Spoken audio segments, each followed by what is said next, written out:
It gives me great pleasure to reintroduce Cynthia, who's here with a different hat on this evening.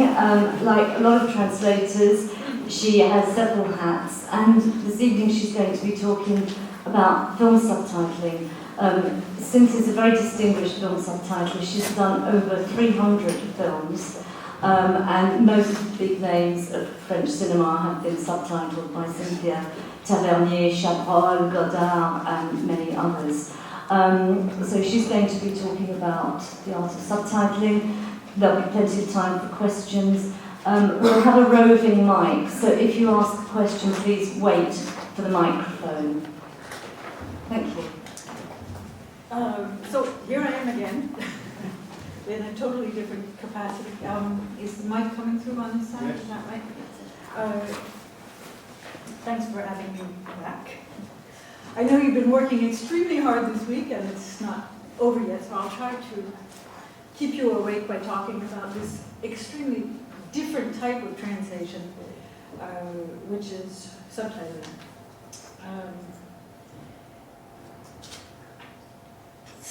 Subtitles are done in a whole variety of frameworks and contexts. As you know, somebody who just spoke to me about subtitling for the hard of hearing. Of course, now all DVDs are subtitled. Not all feature films in France, in any case. My focus is going to be on France. That's where I practice. That's where I live, and that's what I know the best. But all feature films are subtitled for markets. So I'll be talking about my own practice today,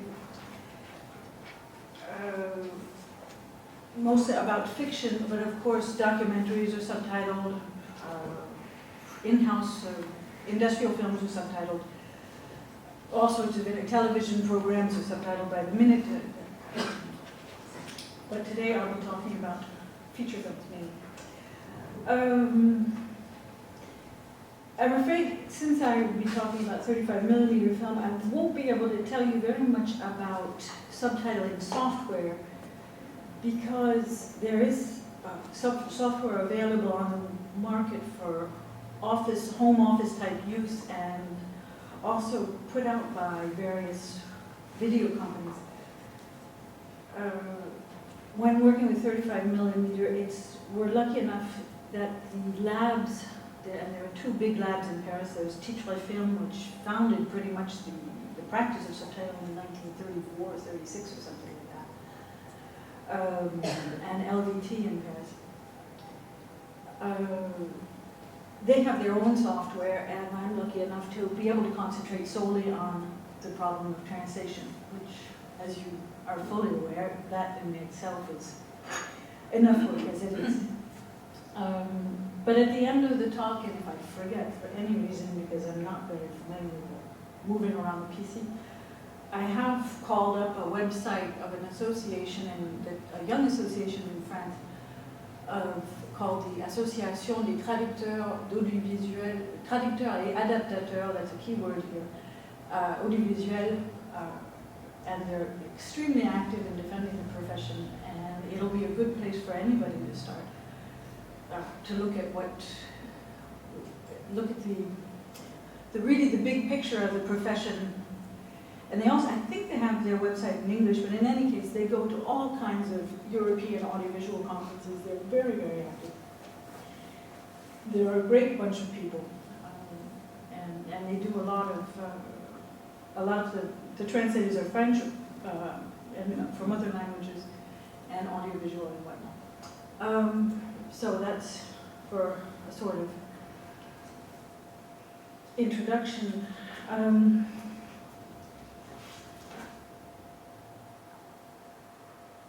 I said that I don't handle the software myself, but nevertheless, in this first 15-20 minutes, what I'm going to be talking about are the technical constraints of subtitling, because that's really what makes it a totally different type of translating.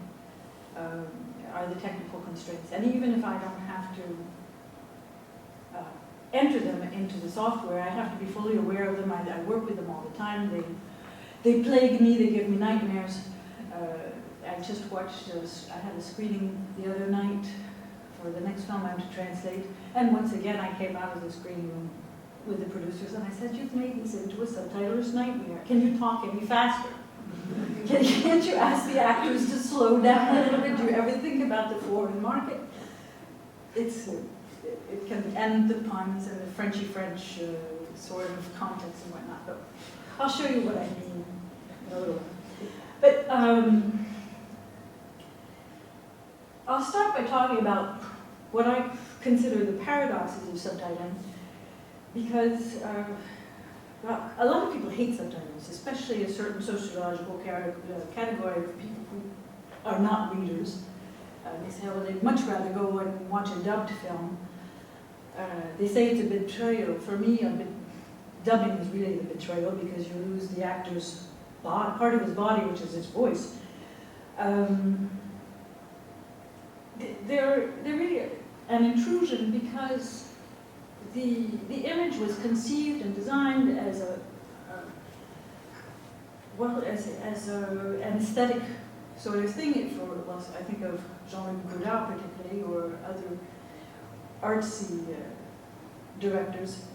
They don't want word. They never designed their image to have words printed on it, and they really hate it. But they realize that if they want to sell their films anywhere but France, Switzerland, Belgium, and maybe Montreal and Quebec, they have to have subtitles. So subtitles are considered an intrusion.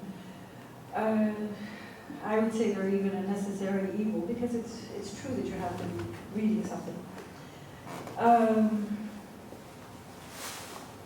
Some directors really ask you to pare down the subtitles. I'm thinking once again of Godard, but Patrice Chéreau also wants his subtitles extremely spare, just a bare minimum. I don't know if any of you heard of Godard's last film at Cannes last year. Did you hear it? Called Film Socialism. Did you hear about that? And the subtitles? Navajo or something, He called, yes. What I consider an extreme insult to the American Indians. He called these subtitles, he did them in Navajo English.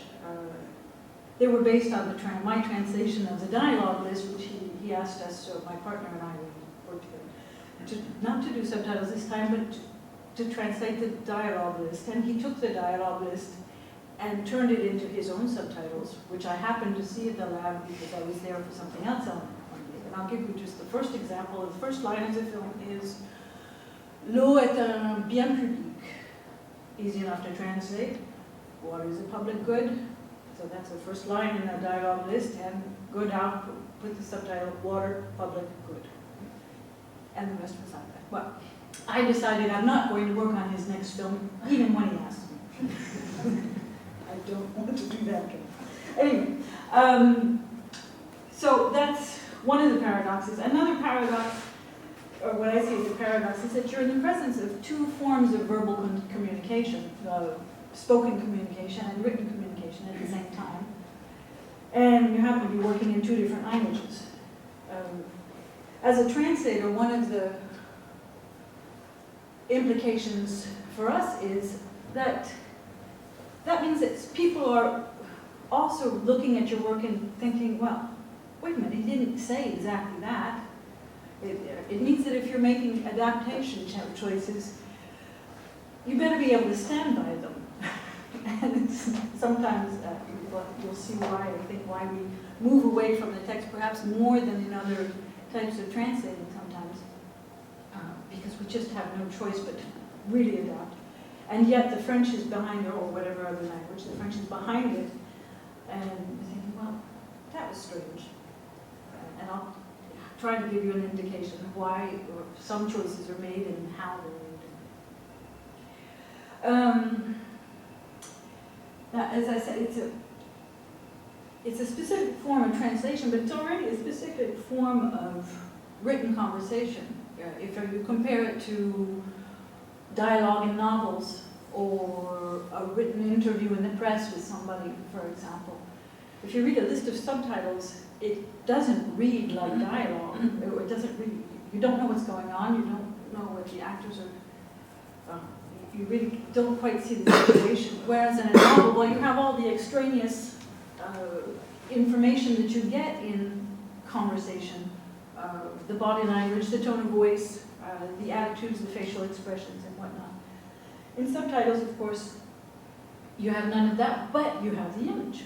So you're constantly keeping in mind, what does the image say? What are the actors doing? What can I get rid of in the actual content to pare things down that the body is carrying itself? What are the actors? In other words, we try to let the actors do their work and take out anything that is not absolutely necessary to translate. But still not. What else?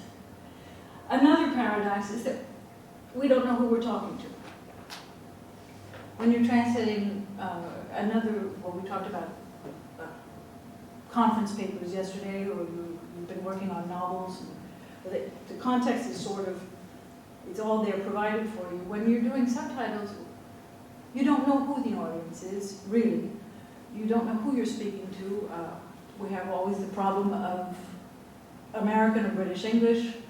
Well, the solution to that for me is, once again, my English is going to be American. Ian Burley's, who I'm sure you've seen his name at the bottom of subtitles a number of times, his language is going to be British. We try to mid-Atlanticize it somehow and keep out colloquialisms which don't travel very well. I'll show you an example later on of something we did 20 or some odd years ago that I wouldn't do again, an adaptation that I look at now and think, well, maybe translating La Sécure as Blue Cross is not really appropriate. Do you know what Blue Cross is? Yeah. No, of course you don't, because you're not American. It's the biggest private American health insurance. But I wouldn't do that again. So, in any case, what we do know usually about the audience is that it's international film buyers at international markets. So that's already the first audience. Our biggest time, busiest time of year is always before Cannes, before Berlin Film Festival, before Venice, which is coming up, and Locarno, because with all these festivals, there are also markets going on, and all of the producers are trying to get their prints subtitled in a hurry to be able to show them to all the foreign buyers who are going to come. Now, these foreign buyers are very often Japanese, Taiwanese, Indian, so it's... Now, does that mean that you're going to write down to them, not use words that the foreign speaker of English might not understand? Well, I'm inclined to say no. I've had producers say, wait a second, why did you call this bouquin a carrot top? Nobody knows what that means in Japan.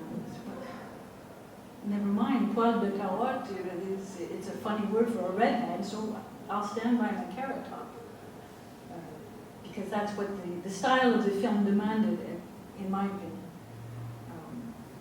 So those are some problems that we have to face with the problems you have to face with the client sometimes, not so much the audience, but the first audience is the client. And it's not always the most educated audience. But there's room for client education, somebody would say. So all that to say, there are a bunch of technical constraints. And I think the easiest, the most telling metaphor for me is to say that subtitles are like doing crossword puzzles. Literally, you have a certain amount of letters that you have a sentence and you are allowed to translate it in a certain amount of letters. Well, it's true that sometimes you have 12 letters, and if you can do it in 8, that's fine, whereas you can't do that in crossword puzzles. But it's very much like doing crossword puzzles. Somebody used the image of playing 3D Scrabble in 2 languages, which I thought was very apt as well. I thought that was pretty good. So now I sort of have to go through these technical constraints to make it clear for you. I hope they're not too abstract. since we're not going to have a hands-on workshop because there's no time for that, but there are three main phases in subtitling. There's what we call spotting, where the image is taken and the lab puts the image up on an editing table and has a dialogue list and just decides where the subtitle should begin and where the subtitle should end. And that is the preliminary work. Now, if you're doing your own subtitles with your own subtitle for software, you're doing that at the same time as you're translating. I've tried it a little bit on working with some of the lab software. I find it extremely confusing to have to be thinking about numbers and also thinking about the language. But anyway, that's the very first step, is to spot the dialogue list. It's called this, comes up with what is called a spotting list. That is then given to the translator in our case, along with the image. And we have a computer file in which we can, a Word file or an RTF file, in which we fill in our little crossword puzzles. Number one is this, here's the clue, it's what they say, if you fill it in.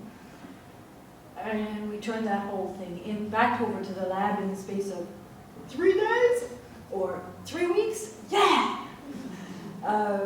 And then go to the simulation, which is the final step of the subtitles, where you check your translation against the image on the screen and make fine-tuning little adjustments. And that's a really enjoyable part of laser subtitling that wasn't possible before 1988 when it started.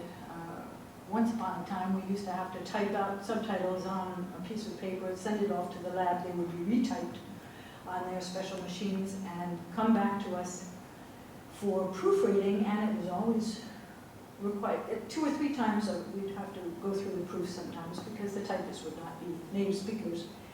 And you never saw the product until when it went to be engraved on film. Sometimes so redoing subtitles, which we're doing a lot of, my partner and I these days, old films, is a real nice opportunity to be able to fine-tune it like that. So those are the 3 different phases. How do you determine reading time? How does the lab determine the reading time? Well, what they do is, what comes next? You have the image on the screen and on an editing table. Now it's all digital editing. As soon as the actor opens his mouth, it's what they call the time code in, a TCN, I think there, which is expressed in hour, minutes, seconds, and frames. The first, the 01 there is hour number 1, 1 minute, 2 seconds, and 10 frames if you remember, or if you know. 35mm film is projected at 24 frames per second. And we have to keep in mind these 24 frames per second when we're studying. It becomes second nature, but it's absolutely true. The subtitle will end, the technician will put in a time code out either at the end of a sentence, but subtitles are rarely just one sentence, or when there's a distinct pause, or hesitation, or if there is an editing change. So that gives you time code in, time code out, and then some sort of algorithm that they've come up with gives us the reading time, which is a number of characters, 19 characters. That's what one line of spottiness looks like.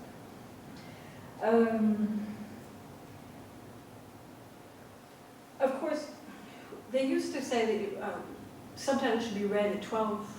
People could read 12 letters a second. Well, of course, we can all read a heck of a lot faster than that.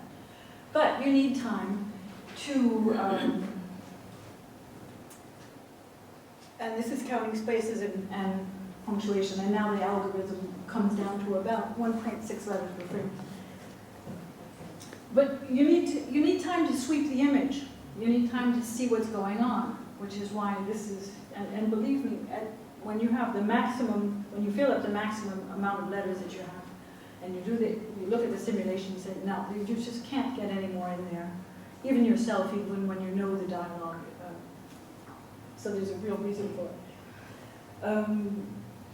When we look at an image, apparently behavioral psychologists have determined that when we look at an image, our eyes sort of, or cognitive psychologists, they sort of, we sweep an image in an inverted S-curve. No, the other way, no. Well, that, can't get it right. Well, it's inverted V. So that when you get to the bottom of the image, that's where the subtitle lies. So it's the sort of last thing you look at when you're watching a film is going like this over.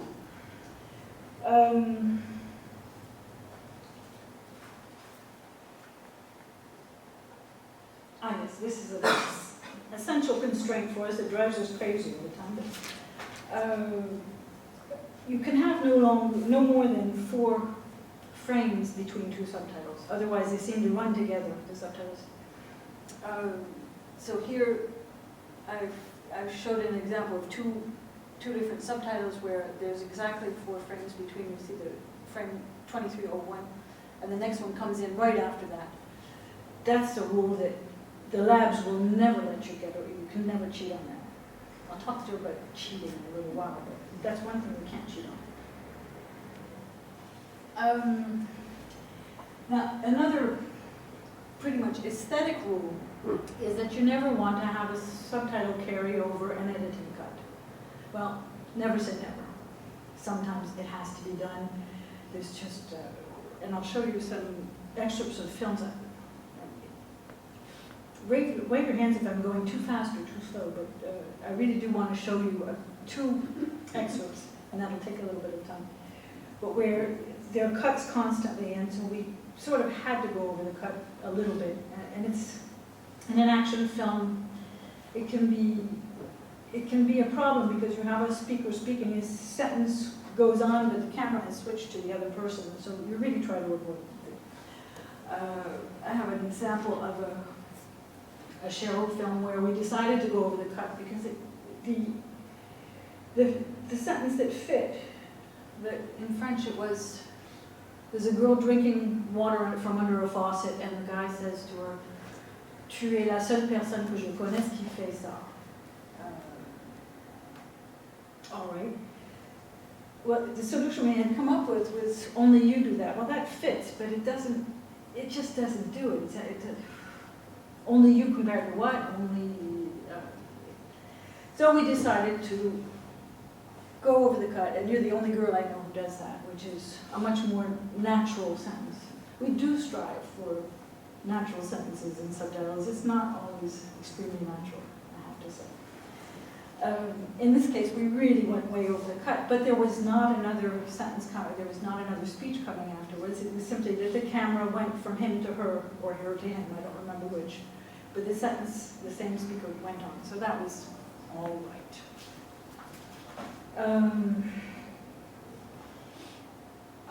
So this leaves it with, I've very often heard, and perhaps you very often said yourselves, but they didn't translate everything. Well, no. Somebody figured out that only 60% of the content could be translated. I'd say we translate about half of what is actually said. But I consider that the meaning does come across, and I suppose you can argue with me afterwards if you like. But I think that you get the gist of the film. That's the main idea is that these subtitles are a support, they're a legend, they're a crutch, they're there to help you get through the story and enjoy it with a minimum of intrusion, because that's what subtitles, they are an intrusion. They're light on a screen that wasn't meant to be there. I'll give you one of my favorite examples of a difficult film, a difficult line to translate that we had. This was in D'Artagnan's Daughter several years ago for Tavernier. And I can't help but talk with my red bottom myself, I'm sorry. But here's Sophie Marceau. She's a swordswoman, and she's threatening somebody. She says, si tu approches, j'embroche. Okay, so you have a sentence that's a construction. If you do this, I'm going to do that. It's a threat. It's in 2 parts. Tavernier's dialogue master, I can't remember who she is. I think it's his ex-wife in this one. Made it rhyme, which is always catchy, and it always gets a laugh. So, si tu approches, j'embroche. And we have 12 letters. How you're going to do that? There was a cut right afterwards. There was more action. You really, really couldn't cheat. And the solution There was a solution. It wasn't me who found it. It was my business partner, and I still think he's great.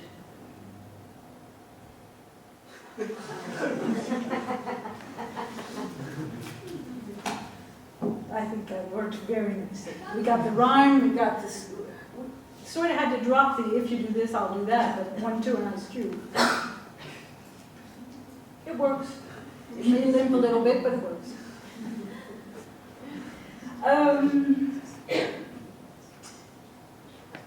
Subtitles have fairly strict layout conventions. You're probably fairly familiar with them, so I'll go through them rather quickly. If you're film builders, you have seen this. They're on no more than 2 lines. Otherwise, you're really going to fill up the screen. For feature films, it's 42 characters each, so it doesn't matter very much. For television, it's down to 36, so if you have to all of a sudden redo your subtitle job for a video or video release, it all has to be redone. All the cuts have to be redone. All your choices have to be rethought. It's a whole new job. They're centered in the Western world in any case.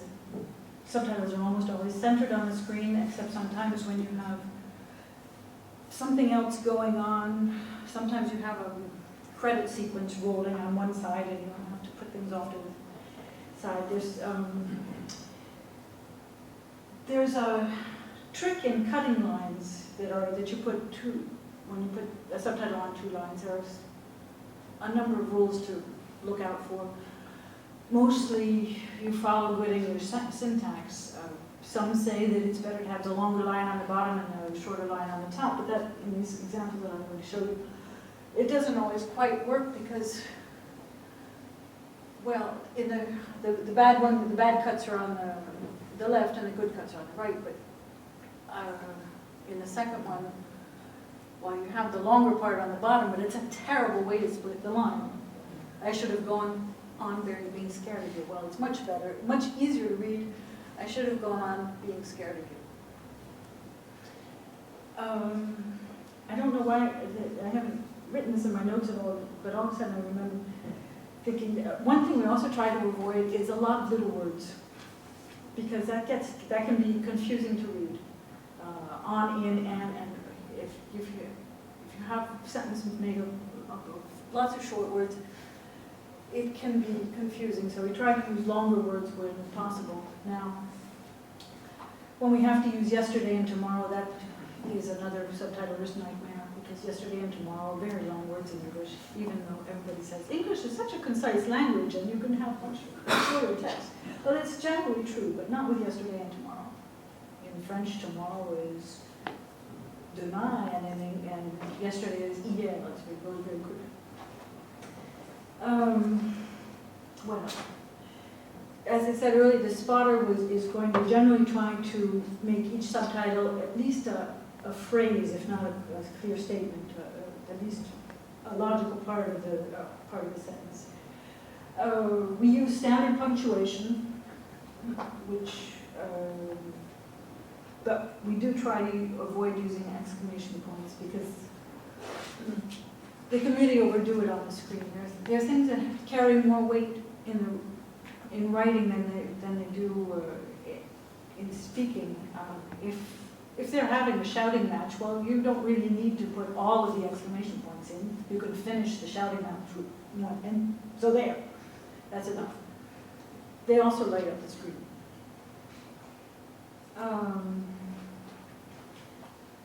We try to avoid using 3 dots unless there's a real hesitation and you really need to indicate to the viewer that this sentence, this idea is going to continue, but the actor or the speaker is hesitating. But otherwise, if you have a sentence that goes over 3 subtitles, if you only have 4 frames between each title, it goes pretty quickly.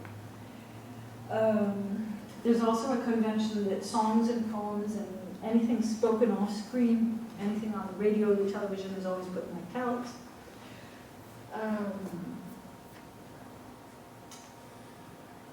Any idea why we avoid capital letters?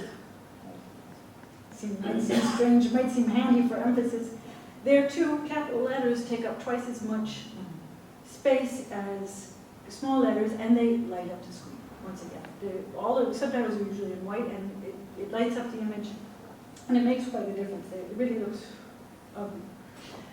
And the last one I wanted to just mention is that sometimes you'll see subtitles in dialogue format with introduced by two hyphens. That's very useful when you have question and answer sort of things going on, or a statement and a rejoinder, or sort of tack-tack dialogue, such as this example. A guy, two young hoods are on a bus, and one is kind of eyeing somebody's Rolexes, and someday I'm going to have that same watch. And dream on. So it's not question and answer, but it's a dream. So far so good? Not too sleepy? That's it for the layout conventions. Now, style is going to be compact. We talked a little bit about editing yesterday. I find doing subtitles is extremely healthy for my writing in general, because it makes you kind of clean things up and take out anything that's not really necessary. The idea is to get the style, get the style of the film, get the gist of it across, get the meaning, and yet lose a few words on the way. You don't have to put everything in if there are several adjectives. Now, another reason this is possible in subtitles is remember that in spoken language, if you remember Saussure's diagram of communication, you have the speaker and the hearer and the message in the middle and all the noise. When you're speaking, there's a lot of redundancy because you have to make sure that the person is going to get your message, because there's no going back. In written conversation, you can cut a lot of that redundancy out. So, we proceed by elimination. What can you get rid of? One thing that we often don't translate are yeses and nos. You hear the no. At least in French, everybody knows what oui, bonjour, merci knows. There's no point in crowding up the screen with that. Now, I've never worked with a Chinese subtitle, but I'd love to, but who knows what ni hao means, or zai jian, hello and goodbye. Those have to be subtitled as well, because we don't. So we get rid of the greetings and the leave takings. We also get rid of what I call padding expressions. Now, if I just subtitled what I just said, I get rid of the what I call. We get rid of padding expressions. Okay, all of the. Well, what I mean is, what I want to say is, all the marks of hesitation. None of that has any place in subtitles. However, almost invariably becomes but, and moreover will invariably become and, if necessary, even if it's necessary. It might not even be necessary to put the buts and ends in.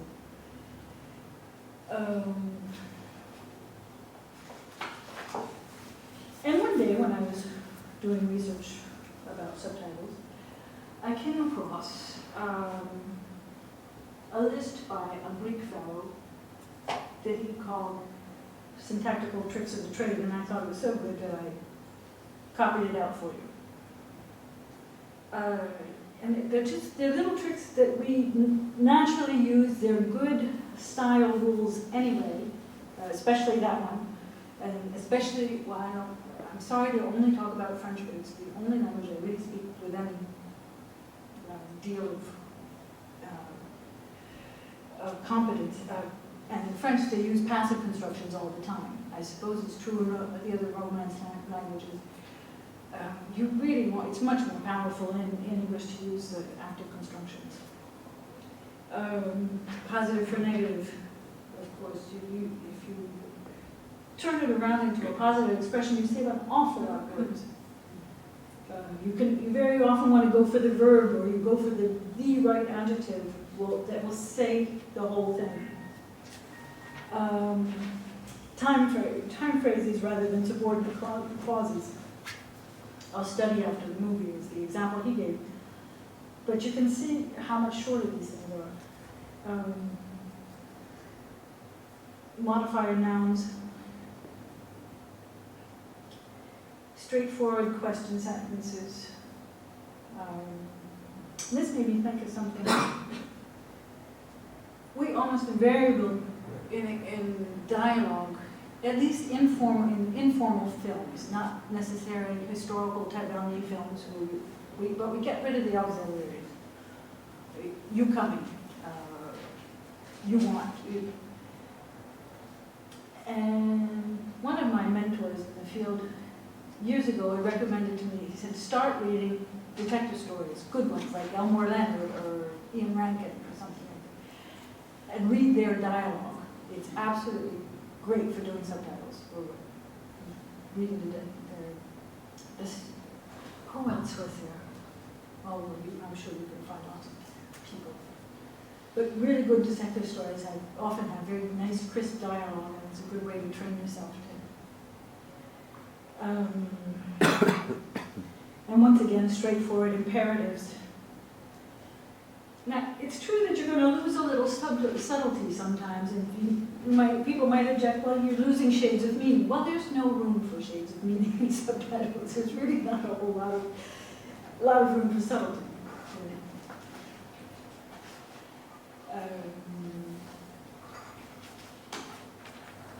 We're doing pretty well. So, as I said, we're providing the subtitle Who Works with Other is provided with 3 types of material. We are given the image, the dialogue list, and the spotting list. And that's what we start with.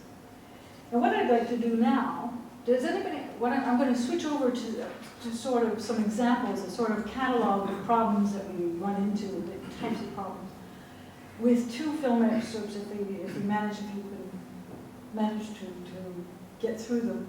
I'll show you 2 short film excerpts. One that it's simply, the big problem is to be able to condense it because it goes very fast, because they're arguing, and argument scenes are always immaculate. And the other is, the example I want to show you is the eternal problem with French is, what do you do with tu and we have a lot of stock solutions, but sometimes they just don't work. But so, are there any questions so far? No? Okay. Yeah? What do you do when somebody's quoting a very well-known speech which you can't condense because you're expected to know every single word? That's a good question. Oh, yes, this one. Sorry, can you repeat it in some more? It is switched on?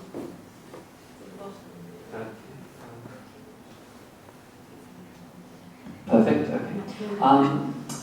What do you do when there's a well-known speech in which you're expected to kind of hear every single word and you can't condense it? You condense it anyway. Okay. It really depends what Shakespeare.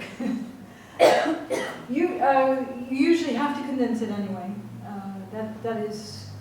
It is a problem, and you hope that people are going to get the idea, especially if it's what you're trying to keep the keywords so that it's recognizable and people can sort of fill in what it should be.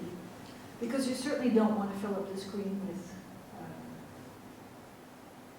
with words simply for the sake that it's a well-known speech. And that will go into quotes for the layout conventions. Okay, thanks. Sure. Well, let's take a look then, if we could, at a problem of condensing. I'll give you a scene, and maybe this will all make a lot more sense I'll show you the excerpt of the film, then I'll show you the spotting list, the French and the sort of crossword puzzle we have to fill in. Then I'll show you a draft, and then I'll show you what we did, and then I'll show you the subtitles as they appeared on the print. Okay? Now this first, as I said, when people are arguing, when they're excited, when they're talking, they're enthusiastic about something, they're going, things can go very fast, and comedy can be very difficult. People interrupt each other, they're overlapping, or people are talking in the foreground. This is another interesting problem sometimes. When you have something going on in the foreground and something else going on in the background, and what do you choose, and what do you subtitle? that decision often has to be made both before and after, and very often even when the director, it's wonderful when the director will come to us in a vision. And good ones will. Tavernier he'll come and it'll take us 10 hours to finish a film. But he's so precise that it's really very rewarding. So, anyway, so let me show you this little scene, and please forgive me for those of you who aren't French speakers, but you will see the subtitle version at the end of this little example. So here are two guys arguing in a car. It starts out pretty calmly, because he says, "So why did you say that?" And then he just goes off his rocker and he's really furious. And he uses extremely precise images for his anger. It's a film called Persecution by Patrick Chéreau with Romain Duris. Je pensais que tu les aimais pas tellement, les amis de Sonia. Ça va, c'est pas vraiment des super vieux amis. C'est juste des gens qu'elle croise. Puis ça There was a change in scenes. Voilà. There we have the time code at the top. Quel connard qui croise la route. La vie est assez naze, toi tu la débites à tous les groupes qui se présentent, c'est ça? T'as dit quoi? Ce que je me suis dit après, c'est que Daniel il doit se faire sacrément chier avec Sonia pour que je déboule comme ça sur le tapis. Comme sujet d'étude, hein. S'ennuie salement pour se mettre à déblatérer sur ma vie. Attends, mais c'est une vieille histoire, ça. Hein. Et puis ton histoire d'amour catastrophique, tu l'as déjà racontée à tout le monde. Mais non, putain, non, en dehors des parents, t'es le seul à savoir. Le HP et tout, le seul. Eh, écoute, si c'était un secret, fallait me le dire, et j'aurais rien dit. Mais ça allait de soi, sans que j'ai besoin de te le dire. Putain, mais tu sers trop là, tu sers trop. Fais gaffe. We have cuts there going back and forth all the time. T'es pas tout le monde, pauvre. C'est ça qui est bon, parce que quand tu me parles tout le temps, moi qu'est-ce que je pense dans mon cerveau fusillé? Je pense que c'est dégueulasse et dur à avaler la leçon que tu me débites, mais c'est parce que tu veux que je m'en sorte. Tu vois, parce que je compte pour toi. Bah oui. En fait, c'est pas ça. En fait, on est juste des noms dans ta putain de liste à la Ben oui, qui t'intéresse un peu. Et tu nous sers ta soupe pour croire que t'es là avec nous et bien que tu nous aimes. Mais en fait, t'es pas là. Et c'est seulement maintenant que je m'en rends compte. Ah oui, parce que mon cerveau dépressif chronique, il ne fait pas vivre la télévision. Voilà, mais j'oblige personne à rien. Hein? Ni à rester, ni à me fréquenter. Did you sort of get that? Oh no, we're not supposed to start over here. Next one, please. There's the dialogue. So this is what we're delivered. This is what we get. And I can come over here and use a point of view. So they handwrite the number of the subtitle, 739. Sometimes you can. There's the little thing that we have to fill out, the time code in, the time code out, and the number of characters we can use. That's not too bad. We've got 54 characters in these two sentences, but if you look at 745, there are 3 lines of dialogue. So it was really a challenging scene.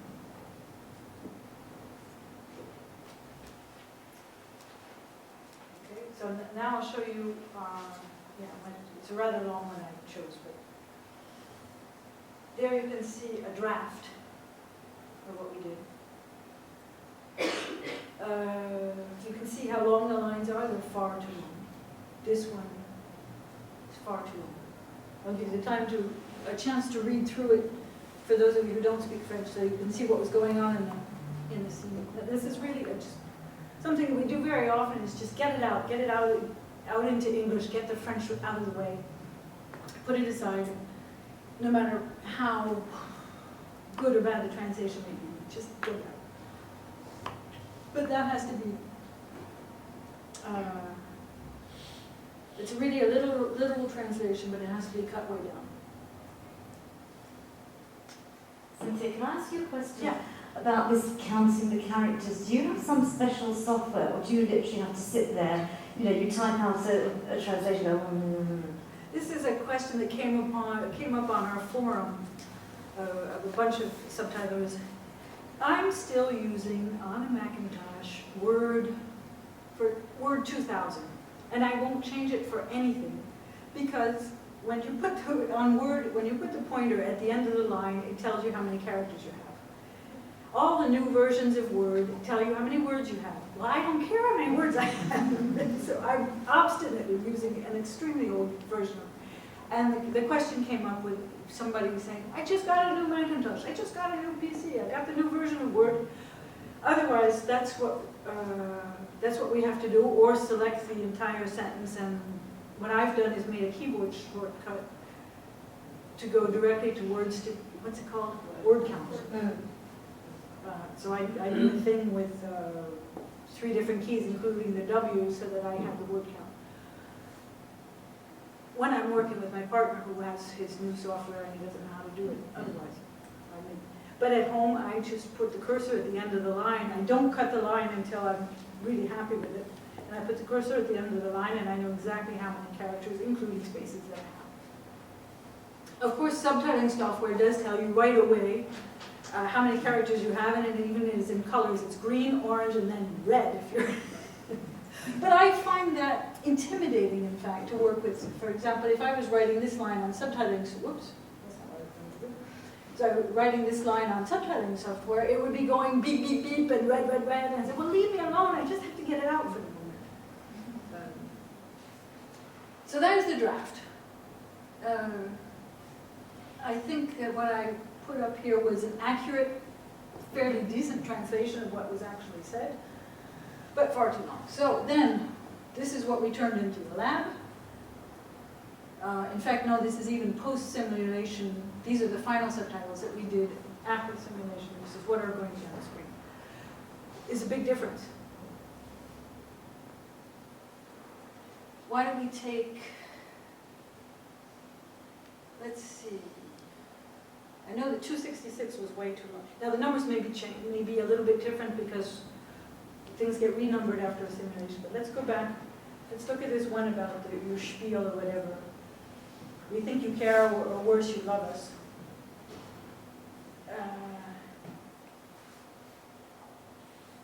You can see that in the draft we had, we think that you're there with us, and which has become, we think you care. That's one way of paring it down. 756, what's dumb is when you talk to me the way you do all the time, what does my poor fried brain think? Well, that's far too long. Let's see what we did with it.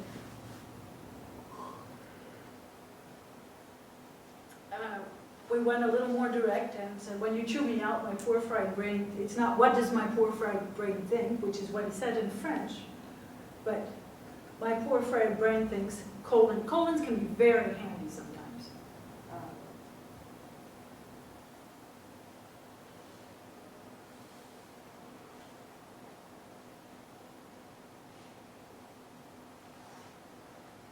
What was the very last one?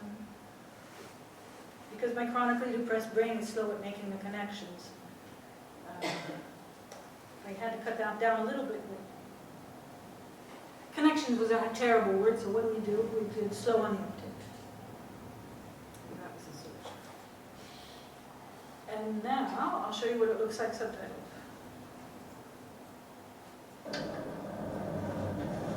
Je pensais que tu les aimais pas tellement, Mélanie Sonia.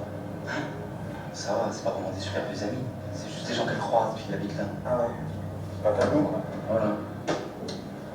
That was a particularly hard one. C'est juste des gens qu'elle croise depuis qu'elle habite là. I can't remember how many letters we had, but we pared it down to there. Okay, they're not just local Chimèches. C'est juste des gens qu'elle croise depuis qu'elle habite là. But we had very few letters, if I remember. 33. Just some people she's met since she lived in the neighborhood.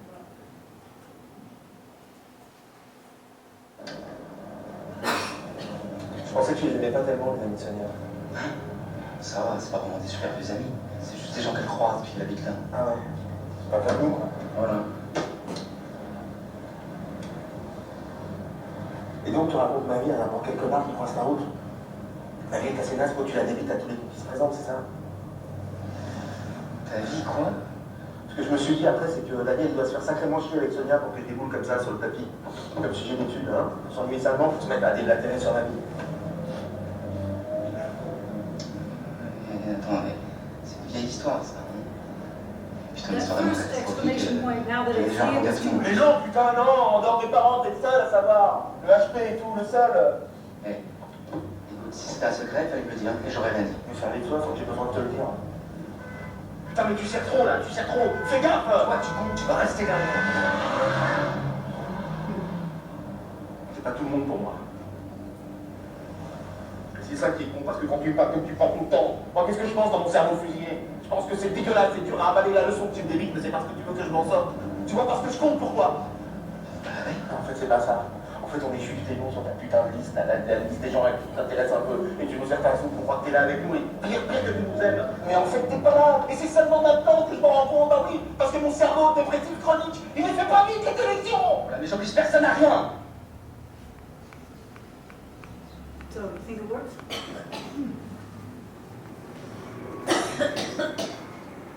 That was a pretty tough passage, but there are lots of them like that all the time. Okay, I mentioned yesterday and tomorrow, and all sorts of time references. They're sometimes really hard to get in, and are rather essential for the sequence of what's going on in the film, but that can be a problem.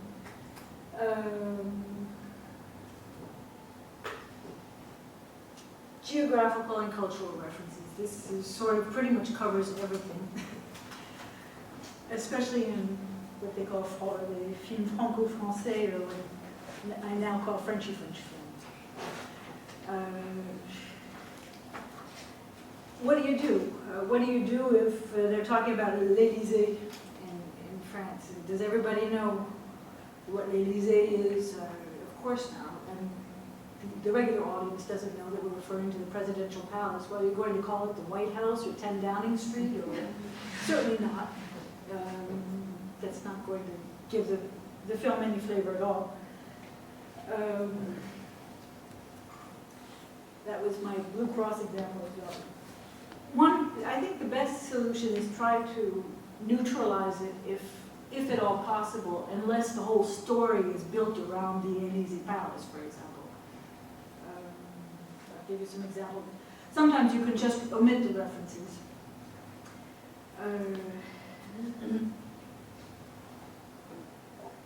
And the way you're going to adapt a cultural reference, it's, perhaps you talked about this all week in other contexts, but you want to think about what's the general thrust of the reference there, what's it there for, what's it doing. And I have an example here, or two examples of a place called Conflans-Sainte-Honorine, which is in the distant suburbs of Paris. Nobody's ever heard of it. I mean, an audience may have heard of Versailles, but I can't imagine anybody have ever heard of Conflans-Sainte-Honorine, which is where the Seine and the Oise meet. In this particular case, it was a film by Takila. It was a long time ago, my goodness. The idea was to go for a picnic, and so we took it in this direction. Let's take the train out the Seine Valley. Because the idea was that we're going to go have a picnic along the river in a nice place, not too far away. But in a Claude Zidi film, Conflans-Sainte-Honorine, c'est pas le beau du monde, tu es encore couvert par la sécu. Okay, this is where we use Blue Cross. I think I'd use something else. Something like your health insurance is still valid. It's not that far, because the gist of the film, the particular reference was, you never leave Paris. You're afraid to get out of the city. Don't worry, it's not going to blow. Here's a reference to the famous theatrical institution in Paris, and this is in Au revoir les enfants by Louis Malle. And at one point he tells the little student who's really acting up, he says, Quentin, tu es prêt pour la comédie française? Well, the idea was that he was clowning around and he was maybe not. So here we neutralize the reference and said, Quentin, your future's on the stage. I'm confronted with something in the film that I just saw Wednesday night before coming that we're going to be subtitling in a couple of weeks, where Christian Clavier plays a total idiot who doesn't know anything. He's off in Thailand, adopting a child. And he says something like, well, if I do that, I may as well close up shop and I may as well go, autant aller vendre des oignons à Cavaillon. Now, Cavaillon in France is famous for its melons. So this, first of all, shows how stupid he is. And the person he's talking to, she says, melon. It's not oignon, it's melon. Onions are sold or grown in Lézignan, and it sounds like Cavaillon. So there's all of that in a sentence that you're going to want to try and get across in a subtitle. But we translated the script and left the reference because the script was simply for foreign buyers and whatnot. It didn't matter. But now in the subtitles, I'm thinking, well, what am I going to do with this? And I've thought of, it's like I may as well go sell oil in Newcastle. I'm not sure if it's going to quite work, but that's as far, it's a sort of track I'm following in my mind for the moment, and she might answer saying coal. But I'll see if I can come up with something better. Any ideas? Just concentrate on the sound thing to say something. I love, we could Why not all work together on one. Why not concentrate on just the sound mistake? So like he's misheard it. So say something like taking crows to Newcastle, or I'm sorry, I didn't hear you. Sorry, Concentrate on the what? concentrate on the sound. Like he's made a mistake because the two French words sound similar. Mm-hmm. So instead of having oil like being related to coal by the meaning, say something like taking crows to Newcastle. Or There's an idea. Yeah, playing on the sound instead of the oignon and the melon. Yeah, that's something we could certainly improve on. Yeah. You have an idea, Ross? But that's the sort of thing that we come up against all the time. And if we decide to go with Newcastle, is the audience going to be totally saying, well, wait, didn't they say Cavaillon or Cavaillon? Why is Newcastle coming in there? And that's a very British reference, except that Americans do know taking Colston, or it's like taking Colston, Newcastle. It's not quite the same thing. What he's been saying on top of it is he's just saying, I may as well close up shop. But that doesn't leave you open for the woman's response at all. So it's got to be something. Sometimes you're trapped by that sort of thing. It's something that you could fudge. You can't fudge because it goes on for 3 or 4 lines. And that can be a real problem. I thought of a suggestion for that. Oh, good. Lemons and melons. Lemons and melons. That sounds really good. Sounds much good. And we may as well keep Cavaillon. As long as the structure is, I may as well go sell lemons in Cavaillon. Nobody's going to know it, but the idea is that he's got something wrong. And if we have a structure that says, may as well close up shop, or may as well go do this, it sort of completes, yeah, lemons and melons, good. I'll pay you 1 cent. That would be €3. Now this other problem that I made a reference to before. There are lots of sort of stock solutions for the true and the cool problem, depending on what's going on. And I just listed some. Have you got some more? I once did a translation seminar a long, long time ago where we brainstormed synonyms for to die and then to go crazy with a whole auditorium full of people. It was wonderful because we had something like 50 expressions. I'd love to brainstorm solutions to how do you get around to and who. And once again, yeah? No, I was. You have an idea? I was very quickly. Great. I was just thinking that, of course, we don't have the tune rule, as you say, but when you and would you is would you can create more distance in English. Mm-hmm. Just Yeah, sometimes in the, and you'll see in this excerpt, if are you up for another excerpt? Yeah? Nice and distracting. You'll see in this one that it goes on for a while, the whole problem. there's a relationship between a politician who's been very close to this contractor who's much younger, and they are on a first-name tutoiement basis, and all of a sudden the older man switches to vous, and he is just, the younger man is so offended.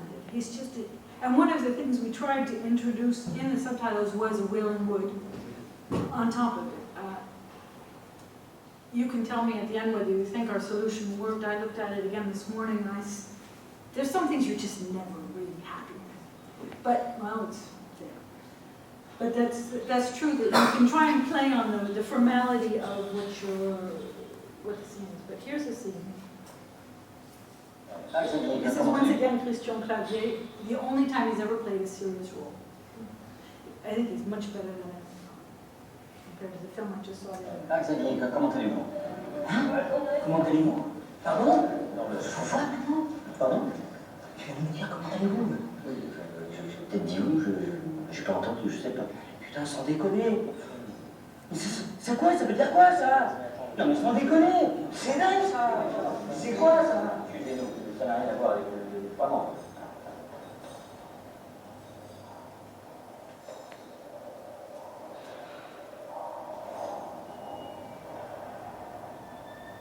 Allô, Vincent, c'est Xavier, Xavier Alvarez. Voilà, j'appelle parce que je voulais m'excuser, je sais pas ce qu'il m'a pris, je me suis énervé comme un con, hein. Mais bon, ça n'arrivera plus. Hein, c'était la dernière fois. Voilà, donc si vous avez 2 minutes, rappelez-moi.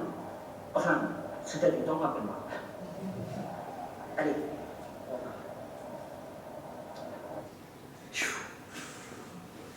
Another nightmare. So there's the dialogue list that's been spotted. There's the result. As I remember, there aren't really huge space problems. It's just this whole business about. Quoi? On se voit? No. He's totally offended, overreacting and whatnot. So there we go, and let's see. Now the next is our first draft.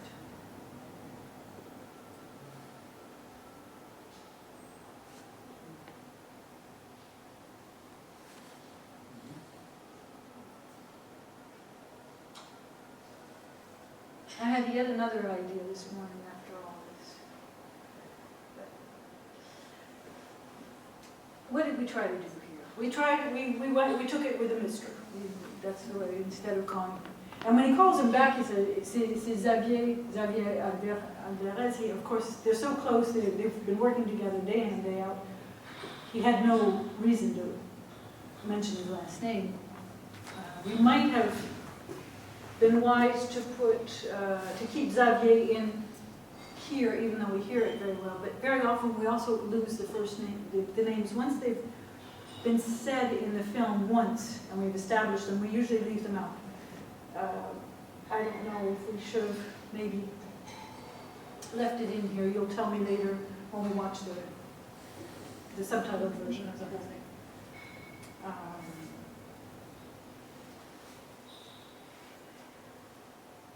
We tried between 150 and 151 to make it a little more formal, but there wasn't a whole lot of room to make his speech much more formal.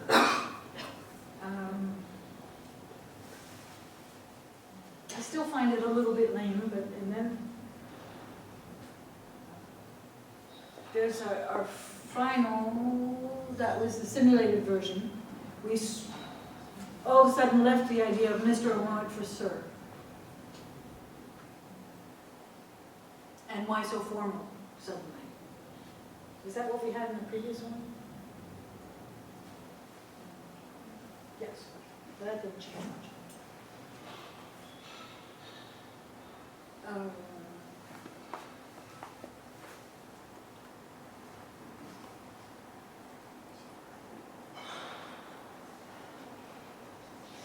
In 161 and 162, I think we did have some problems in space to add a little more formality. Because formality often takes up more than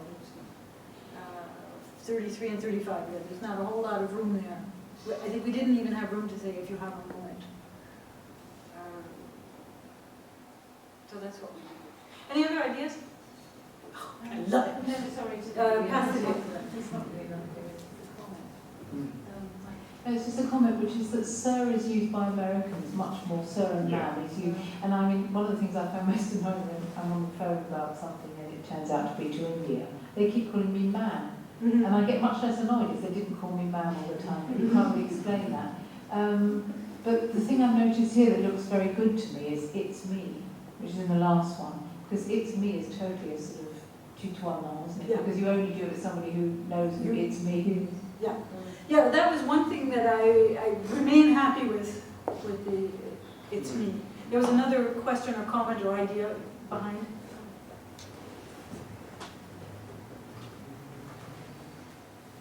Thank you. Did you consider how do you do to begin with? I mean, it's more of a kind of thing you would say when introducing yourself, how do you do? But it does seem, I suppose, to the American market, it might sound very effete and British. So. And therefore formal. Yes. That's an excellent idea, I would say. How do you do? And to make call me back more formal, I mean, there's return my call, but it might sound a little too. I think there's a problem of space there. Yeah. But return my call and call me back, that would work very well if there was room, and I can't remember if we could sheet there. We'll see in a minute if there's any room in the image. But we could shorten it by saying, so please return my call, sir. That would fit. That would, it's me, call me back. That's a, yeah. There's nothing like hindsight when translating. 2020 hindsight. Wonderful. Great idea, absolutely. Another thing I was thinking of this morning, I was looking at it again, I said, had we kept Mr. Alvarez instead of Sir, the 1050 could have been, what's this Mr. business? What's this Mr. business? At least for an American, that would work quite well. And I think the idea of how do you do is a very good idea. So I'll play this for you with our the subtitled version. And as I said, there are things that you can just never quite be happy with. If I had it to do again, but it's not a film that I've done Les Enfants du Paradis 3 times now, and there's nothing greater than when Pathé says, "We're going to pull a new print, a subtitled print of Les Enfants du Paradis. Is there anything you want to change?" Yeah, give it to us. Don't pay us. It doesn't matter. This, it's a good film, but it's not that good. Ah, Xavier, comment allez-vous? How do you Comment do? allez-vous? Pardon? Pardon? Tu vas me dire comment allez-vous? J'ai peut-être dit où, j'ai pas entendu, je sais pas. Putain, sans déconner. C'est quoi? Ça veut dire quoi, ça? Non mais sans déconner. C'est vrai, ça. C'est quoi, ça? It's a real pivotal moment in the whole film on top of it. Everything just, relationships between the two men change.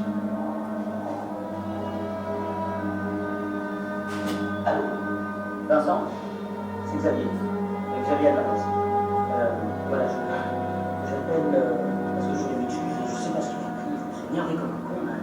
Mais bon, ça arrivera plus. Hein? C'était la dernière fois. Voilà, donc si vous avez 2 minutes, rappelez-moi. Enfin, si t'as du temps, rappelle-moi. Allez.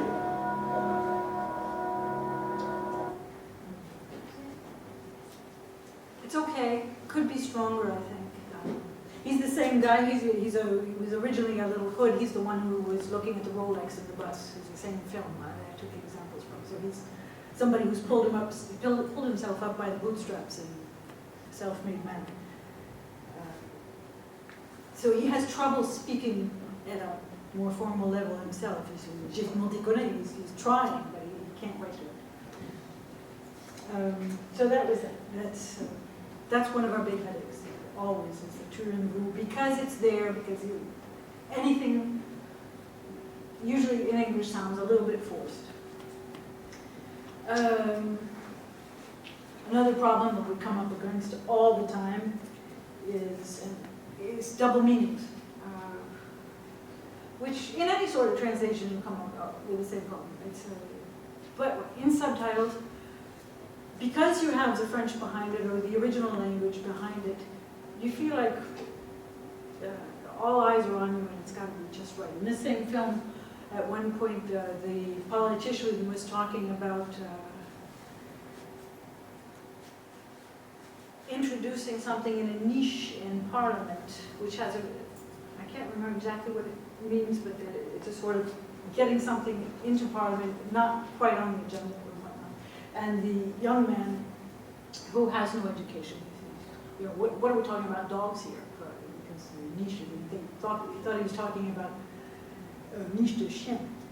And that was a real headache, and I think we did something like a parliamentary niche and ecological niche, but it just never quite worked, I have to say, because it doesn't really have that many meanings in English. Yes, words that are misheard in the misunderstandings in a film because of the sonorities of the language. In one comedy we recently did, there was an old man on a farm, and it's a family dinner, and it's extremely tense, and it's the father is a sort of tyrant for everybody. And they're going around the table, and the wife is saying, we've got to all spill the beans and say what's on your mind, and this is something you never do in a farming household. You never say, speak your mind. And at one point, the father goes up and says, "Traite!" And everybody hears traitor. And what he's saying is, "Traite! It's time to go milk the cows." That was a tough one. And what did you do? I can't remember if it's the one we started out with coward, the coward.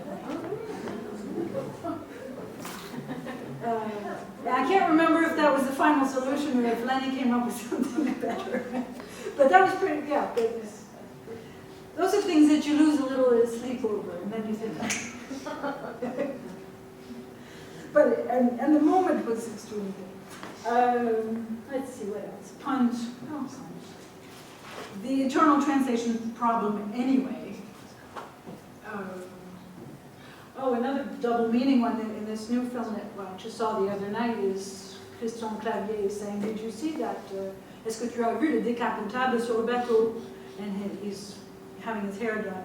And the hairdresser is extremely literal-minded, and he's a regular customer, and she says, "Comment, bateau? Vous avez un bateau maintenant?" No, it's, the bateau, which is blocking the garage entrance, the bit of the sidewalk, or the pavement that dips in front of a building entrance. That's going to be a headache. In the script, we have put, you saw the convertible out blocking the garage, and she just sort of absent-mindedly says, your garage is blocked. But in the subtitles, I'm not sure if it's going to work. In scripts, you can kind of fudge it, because you don't have the French behind it. We'll see. One of my favorite puns comes from a long time ago. It's a double pun. J'ai trouvé une définition de l'impuissance. C'est la panne d'essence. I hope you hear the word essence and l'essence in there. That was a tough one. We worked on that for a couple of days. And?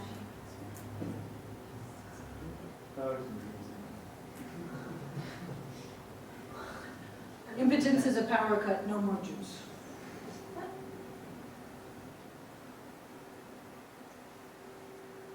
No? I still think it's a great version. It's very American. Huh? You're very American? Yeah. Could be. Say juice. You wouldn't say juice for electricity? Cynthia, for those who don't speak French, can you just explain that translation? Yeah, absolutely. Yeah, absolutely. Literally, I found a definition. This is an old writer from the Jean-Pierre Mocky film. Literally means I found a definition for impotence. It's a breakdown of the senses, but in the pun there is, if you say la panne d'essence, it's also you're running out of gas or petrol. Okay? And it's true that in American English, it's very common to call electricity juice.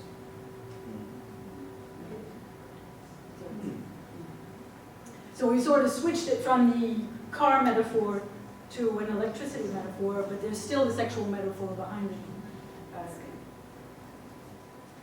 And that comes back to what we were saying yesterday again, and what I said earlier. What do you do with subtitles? In political science, the question doesn't really come up as much, but in film, it's all colloquial, and colloquialisms don't quite travel, and they're supposed to be understandable worldwide. We try to avoid making it too American, but I have to admit to you that I had no idea that you might not know what juice might not mean anything to you as a British audience. And there's the old problem of the elephant's nose, the boot, the trunk, and those parts of the car and whatnot. Or throwing a spanner in the works or a wrench in the works. You just have to decide, and sometimes people they'll ask you for a sort of, sometimes I've been asked for a British translation. I said, I can't do it. I don't speak like that. I don't have a British colloquialism. I'm not even up to date enough on my American ones, I have to say. I've been 30 years in Paris, it's hard enough. But it is a problem. And films, subtitles grow old. They don't age necessarily very well, which is why we've done Les Enfants du Paradis a number of times. That's more for technical reasons, because laser subtitles have gotten so much better, so much more precise, that you can almost get more in print. So that's really gratifying. What else? A word about dirty language is that the written word has more impact than the spoken word, and so we sometimes, all the time, have to use dirty language. We sort of go easy on the fuck, the this and the asshole and whatnot. And French tends to be much more colorful, I tend to think. Except I would say that until I saw in the Loop. Did anybody see that? That was a subtitles nightmare, but it wasn't mine because I don't go in that direction. It was an excellent job. I saw it in France, and the language was extremely inventive. I thought it was brilliant. This is another problem that very often we just have to fudge or omit, but I'll give you an example of from les Au revoir les enfants. This was an example that I thought worked quite well. We have Quentin once again. One of the kids is saying, "Ah, Bachenois, je vous arrête." And my partner wrote, "Your gem is confiscated," to sort of get across the idea of a German Nazi accent. But it's rare that the film really calls for trying to write things in accents. It's very difficult to do. Songs and poetry. Well, that happens to us all the time. We always have to translate songs, and it doesn't mean they give us any more time to do it. I'm not going to work with a partner who's brilliant at rhyming. But some people say, well, do you want to bother to rhyme the songs or not? Well, I really think that it matters. It's important to keep the rhymes in songs. Even if you end up writing fairly bad poetry or fairly bad lyrics, I think it's important. So that's it. Questions? But I'm happy to take them. Please wait for my. I'll try to answer. Oh, and I do want to try to give you the website that I was talking about.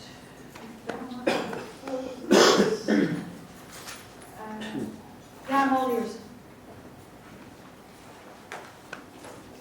There was a question? Yeah, sorry. It's when you said about, because when you translate from French into English, often ends up a lot shorter, and you have to cut out extra stuff because of the constraints of subtitling. What happens when you go the other way? Surely that must be even more difficult. Into French, you mean? Yeah. Well, I believe it is. I don't translate it into French, but I do have a very good friend who does. In fact, we consult one another often. They have other tricks. They have another set of syntactical tricks, but I agree, and she says so herself, that even the punctuation, they leave a space between the colon and the exclamation. There's the space between the last letter and the colon and the last letter and an exclamation point, which I think looks absolutely awful. And the lab is always trying to stick those spaces in. Even the punctuation takes up more room, and they have to get around it. I think it's a real challenge in both directions. Somebody else?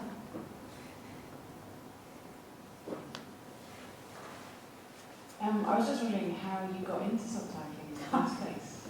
I fell into it. It was a very long time ago, and I was lucky, and I used to be the sort of assistant for a junior year abroad program for an extremely, I think the most expensive college in America called Bennington College of 250 students. And one of my students happened to have a father who was a Hollywood producer who knew Sandy Whitelaw, who was one of the best subtitlers, still working in Paris at the age of 80 some odd now, my goodness. And he was looking for somebody, and she knew him, and she said, well, try this person. And that was a very long time ago, and I have to say he did train me. He's also the one who said the best translator is the one who knows when he doesn't know. So that's how I sort of fell into it, and then I stopped for a while. And my current business partner, we've been working together since 1991, I think, and started with having to do, what's the name of the film? Man Bites Dog, C'est arrivé près de chez vous, a film that became a cult film. We had to do it in 3 days because it was a film school project, and they never expected to be selected for Cannes, and they were. And I think we worked, and it was just nothing but jokes all the way through. And my current partner was, he's a film historian and a critic. He was a critic for Variety, and we've been working together ever since. There aren't very many tandems who work. There's nobody I know of that really admittedly works with other people. We're known as a pair, and in fact, Patrice Chéreau was looking for somebody. He said, I heard about those ones, there are 2 of them. Immediately the lab said, oh, it's Cynthia and Lenny. So that's, I don't know. But it's really it's a very competitive, the feature film subtitling, I have to say, is very cutthroat, competitive, difficult. Prices are coming down. They're churning out all kinds of audiovisual translators out of the universities right now, and there's just not enough work for them. And so, of course, there are problems of undercutting and whatnot. But it's a real specific profession. It takes a lot of practice. I don't know if this is really a specific question, but you mentioned at the beginning about how subtitles can be quite intrusive because there's lines across the bottom of the screen. But I have seen 1 or 2 films where they've been done quite creatively, sort of with the image, sort of using different size letters, or someone shouting, or in the background, sort of conveying that. So would you be interested in working like that, or do you think that's something that there could be more of it in the future? I think it's an interesting idea, and it's certainly become technically possible. It would be interesting, it's technically possible through simulation now, because they can use any font they want, they can change the size, they can really do whatever they like. I would imagine that it would be the director's choice, and certainly not ours. Even the producer might not have anything to say about it. I really don't know. I think it would be interesting to play around with it, that's for sure. And I've never seen it myself. We've had to put things from on one side or the other of the screen or up on top and make things smaller even, but there was another question? Over there. One of the questions which has been raised on a number of occasions in these plenary sessions has been the way in which some authors have strong sometimes misplaced views on how the English short should be. Do you find that with screenwriters and others involved in films? Boy, do I. Yeah, it can be a real problem, and you can have real I have refused to sign films if the director has insisted so much, but it's really rare, because we usually win by saying, look, you've appealed, you've come to a professional, this is our list of what we've done, these are the people who have hired us, and it's for a reason, you've got to trust me on this. And that's true in other cases.